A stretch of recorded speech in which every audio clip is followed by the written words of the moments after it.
నమస్తే అన్న, అందరికీ నమస్కారం.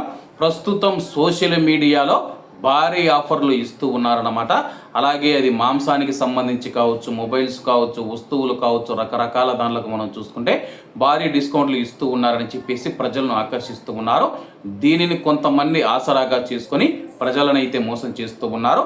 వివరాల్లోకి వెళితే కువైట్లోని ఇన్స్టాగ్రామ్లో వచ్చిన ఒక నకిలీ ప్రకటనను నమ్మి కువైటీ పౌరుడు తన యొక్క బ్యాంక్ అకౌంట్లో ఉన్న డబ్బునంతా పోగొట్టుకున్నాడు.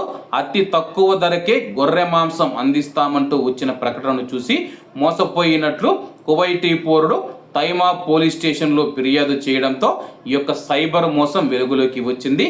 పోలీసులు తెలిపిన వివరాల ప్రకారం కిలో తాజా కువైట్ గొర్రె మాంసం కేవలం 2.5 దినారికే లభిస్తుందంటూ ఇన్స్టాగ్రామ్లో వచ్చిన ఒక ప్రకటనను కువైటీ పౌరుడు చూశాడు. ఆ ప్రకటనలో ఉన్న వాట్సాప్ నెంబర్ ద్వారా సంప్రదించగా అవతలి వ్యక్తి అరబిక్ భాషలో అనర్గళంగా మాట్లాడుతూ ఇది పరిమిత కాల ఆఫర్ అని నమ్మించాడు. దీనితో బాధితుడు 20 కేజీల మాంసం కొనుగోలుకు అంగీకరించాడు. అయితే ఆర్డర్ కన్ఫర్మ్ కావడానికి డెలివరీ సమయంలో చెల్లించేలా కేవలం 1 దినారు మాత్రమే రిజర్వేషన్ ఫీజుగా ఆన్లైన్లో కట్టాలని చెప్పేసి సదరు కేటుగారైతే కువైటీ పౌరుని కోరాడు. ఆ తర్వాత వారు పంపిన ఒక పేమెంట్ లింకును ఓపెన్ చేసి బాధితుడు తన యొక్క బ్యాంకు వివరాలు నమోదు చేశాడు.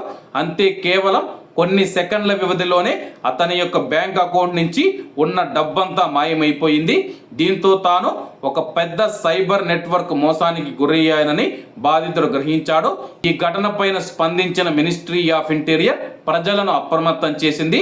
గుర్తు తెలియని లింకులపైన క్లిక్ చేయవద్దని, ధృవీకరించని పేజీలలో బ్యాంకింగ్ వివరాలు నమోదు చేయవద్దని హెచ్చరించింది.